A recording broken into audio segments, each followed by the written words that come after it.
آلہ و اصحابہ و ازواجہ و احبابہ اجمعین اما بعد قال اللہ تعالی فی الکلام المجید والفرقان الحمید اعوذ باللہ من الشیطان الرجیم بسم اللہ الرحمن الرحیم یا ایہا الانسان ما غرک بربک الکریم وقال النبی صلی اللہ علیہ وسلم لا يؤمن أحدكم حتى أكون أحب إليه من والده وولده والناس أجمعين آمنت بالله صدق الله العظیم۔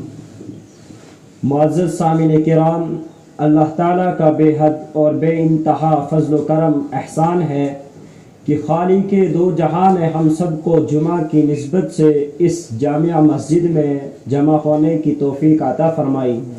دعا کرے کہ اللہ تعالی ہم سب کی اس جڑنے کو اس پورے محلے کی ہدایت کا ذریعہ بنائے، اور ہم سب کو اللہ تعالی ہمارے جڑنے اور ہماری نماز کو اپنی بارگاہ میں قبول فرمائے۔ جب اس دنیا کے اندر انسان آنکھ کھولتا ہے تو آنکھ کھولنے کے بعد اس کے ساتھ دو حق لگے ہوئے رہتے ہیں۔ ایک وہ حق ہے جو خود اس کا پیدا کرنے والا اس سے چاہتا ہے، اور دوسرا وہ حق ہے جو اس نے دنیا میں جو انسان اس کے ساتھ زندگی گزاریں گے ان کے ساتھ جڑے ہوئے ہیں۔ ایک حق کا نام حقوق اللہ ہے، یعنی اللہ کا حق۔ ایک حق کا نام ہے حقوق العباد، یعنی مخلوق کا حق۔ مخلوق کا حق تو ہم سب لوگ دبا چکے ہیں، کیونکہ جس فیلڈ میں ہم کام اس وقت کر رہے ہیں وہ فیلڈ ظاہراً ہم سب کو نبی علیہ الصلاۃ والسلام کی تعلیم سے دور لے جا رہا ہے، اور نبی علیہ الصلاۃ والسلام کی بتائی ہوئی شریعت اور لائے ہوئے قرآن اور نافذ کردہ اللہ کی طرف سے قانون اس سے دور لے جا رہا ہے۔ یہ ہمیں معاشرہ جو ہمارا ہے وہ کافی دور گیا ہوا ہے۔ اگر اس کو واپس لانا ہے تو اس کے بارے میں اللہ تعالیٰ نے ہم سب کے ساتھ رہبری کے لیے ایک قرآن مقدس کو اس دنیا کے اندر رہنما اور رہبر بنا کر نبی علیہ الصلاۃ والسلام کے اوپر اس کو نازل کیا۔ اب اس کو کرنا کیا ہے؟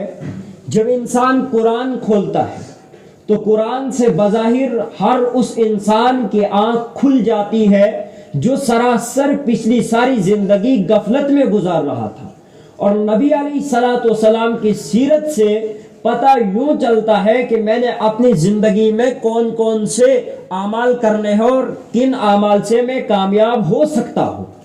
یہ چیز ہے۔ اب نبی علیہ الصلاۃ والسلام کے طریقہ کار کیا تھے؟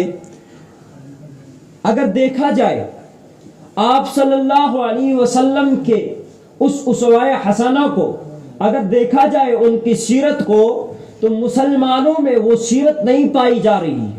مسلمان سراسر اس کے خلاف کر رہے ہیں۔ اس کی وجہ یہ ہے کہ جب تک ہم لوگ اپنے دین اور اپنے مشن پر پوری اچھی طریقے سے پختگی کے ساتھ اس پر چل رہے تھے، اور تب تک ہمارے اوپر نہ کوئی طعنہ کس رہا تھا، نہ کسی کی انگلی اٹھ رہی تھی، نہ کسی کی آنکھ اٹھتی تھی۔ جب ہم نے ان چیزوں سے ہٹ کر نبی علیہ الصلاۃ والسلام کو بھی چھوڑا، اللہ کو بھی چھوڑا، اللہ کے نافذ کردہ قانون کو بھی توڑا، اور اللہ کے کلام کو بھی پس پشت ڈال دیا، تو پھر کیا دیکھنا پڑا کہ آج ہر وہ آدمی جو کسی فیلڈ میں کام نہیں کر سکتا تھا وہ آج مسلمانوں پر طعنہ زنی کستا ہے۔ یہ کیا ہے؟ کیا مسلمان اتنا حقیر ہے؟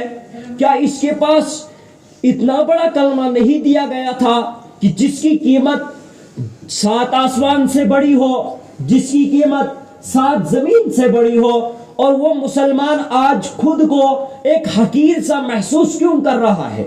اس کی وجہ یوں ہے کہ اس مسلمان نے کلمے کی حقیقت کو اپنے دلوں کے اندر اتارا نہیں ہے، اور دین نبی علیہ الصلاۃ والسلام کے اوپر عمل نہیں کیا ہے، جس کی وجہ سے جو لا الہ پر اس کا یقین ڈٹا ہوا ہونا چاہیے تھا اور جس مخلوق نے اس کو کریم رب سے دور کیا ہے، جو ایک بے وفا ہے، اور جو وفا کرنے والا کلمہ 7 زمین اور 7 آسمان سے زیادہ وزن رکھنے والا کلمہ جس مسلمان کے پاس ہے، وہ اپنے آپ کو غریب محسوس کر رہا ہے، وہ اپنے آپ کو حقیر محسوس کر رہا ہے۔ اس کی وجہ یوں ہے کہ جب تک ہم دین نبی صلی اللہ علیہ وسلم پر اپنے بچوں کو بھی قربان کرنے کے لیے تیار تھے، اپنی جان کو بھی قربان کرنے کے لیے تیار تھے، اور اپنے مال کو بھی قربان کرنے والوں میں سے تھے، تب تک ہم کامیاب تھے۔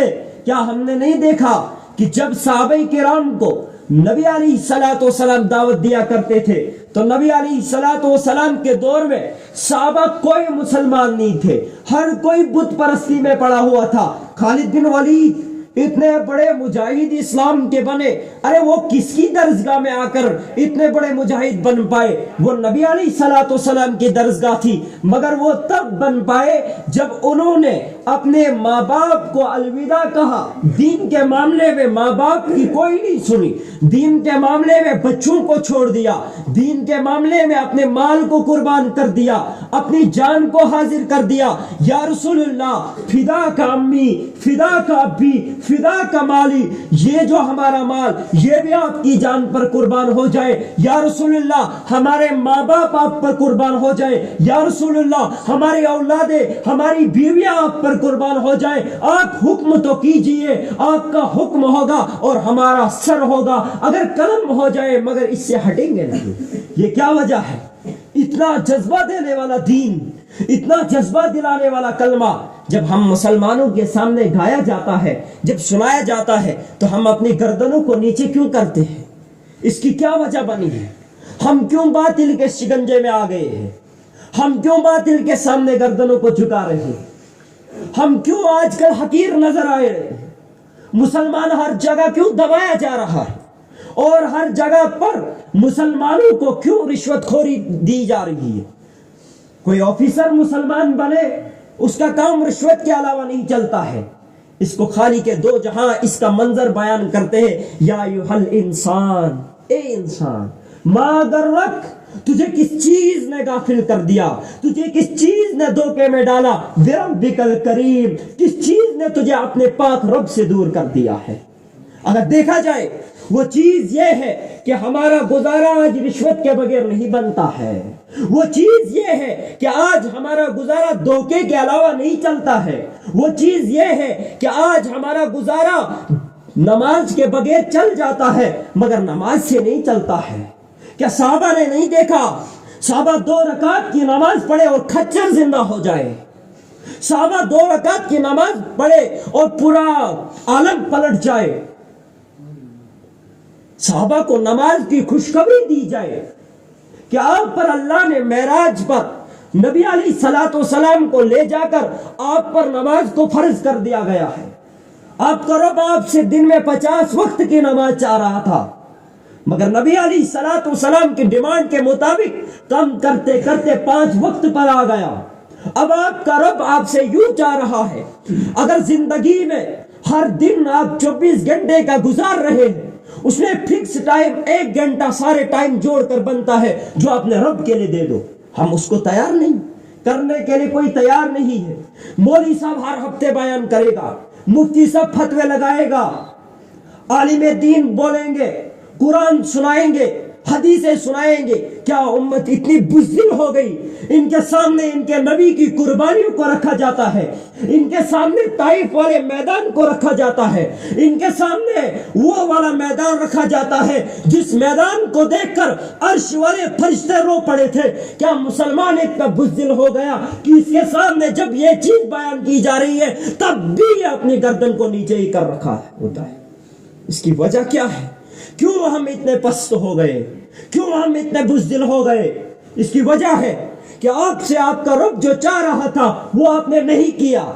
نبی علیہ الصلوۃ والسلام رات بھر نمازیں پڑھے اور نمازوں میں امتی امتی ہر سجدے میں کہے، اور یہ امت شراب کے پیچھے لگے، یہ امت زنا کرے، یہ امت رشوت خوری کرے، یہ امت دغا بازی کرے، یہ امت اس نبی کے خلاف ہر حکم کو اپنائے اور اس نبی کا اس مشن اس امت کو پسند آئے جس امت کے نوجوان کے لیے نبی علیہ الصلوۃ والسلام رات بھر روئے، یا رب امتی یا رب امتی یا رب امتی۔